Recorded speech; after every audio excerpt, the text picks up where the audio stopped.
በዚህ ልክ የአረብኛ ፊደላቶች አይንና ገይን ፈና ቃፍ ብዙ ተማሪዎች ሲሸወዱበት አያለው።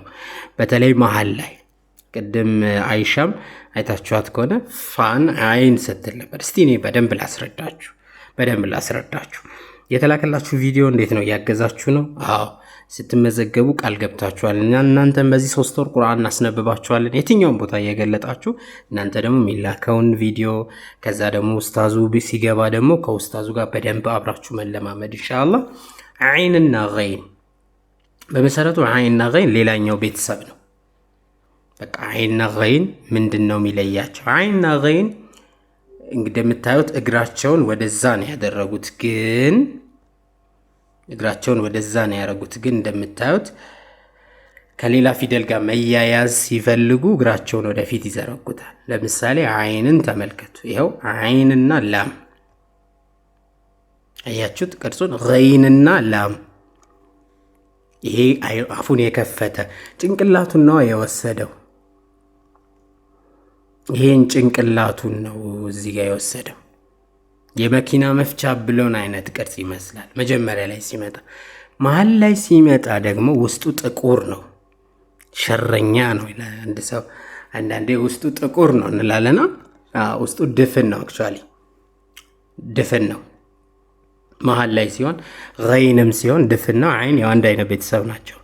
መጨረሻ ሲመጡ ደግሞ ወደ ነበሩበት ቅርጽ ይመለሳሉ፣ ግን ጭንቅላታቸው ደፈን ይላል፣ ጠቆር ይላል፣ ድፍን ነው በሚል እስቲ እናሰባስበው። አይንና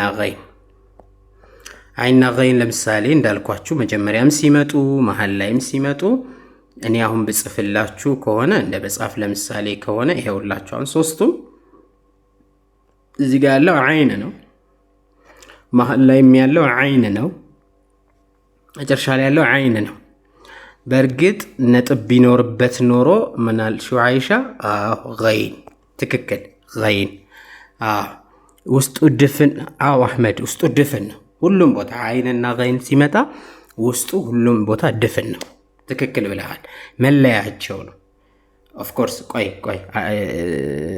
ሳሚ እንመጣበታለን። ፋና ቃፍ ላይ ሳሙኤል እንመጣለን እናየዋለን። ፋና ቃፍ ሲሆን የራሱ ቅርጽ አለው።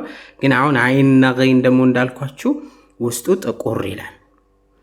ቁርአን ላይ ማየት እንችላለን። እስቲ ቁርአን ላይ በምናይበት ጊዜ ይኸው አይንና ገይን መሀል ላይ ሲሆን ውስጡ ጥቁር። ይሄው ለምሳሌ አይን መጀመሪያ ላይ መጥቷል አይደለ? ኦፍ ኮርስ ደግሞ እዚህ ጋር መሀል ላይ ሲመጣ ይኸው መሀል ላይ ሲመጣ ውስጡ ጥቁር ነው፣ ድፍን ነው አላልኳችሁም? ይኸው አሁን ይሄ ነጥብ ቢኖርበት ኖሮ ኦፍ ኮርስ ገይን ይሆን ነበር ማለት ነው። ስለዚህ እንደዚህ ድፍን ሆኖ ካያችሁት አይንና ገይን ነው። መጨረሻ ላይ ሲመጣ ምንም ችግር የለውም፣ ራሱኑ ቅርጹን ይይዛል። ኦፍ ኮርስ ራሱኑ ቅርጹ ይይዛል። መጨረሻ ላይ ሲመጣ እስቲ እንፈልግ። መጨረሻ ላይ ሲመጣ ራሱኑ ወደ ነበረበት ቅርጽ ይመለሳል ነው። አይንና ገይን መጨረሻ ሲመጣ ወደ ነበረበት ቅርጽ ይመለሳል ነው። ብዙ ማየት እንችላለን፣ ግን እስቲ ካገኘን እንሞክር። አይንና ገይን እኔም ስለቸኮልኩ ሊሆን ይችላል።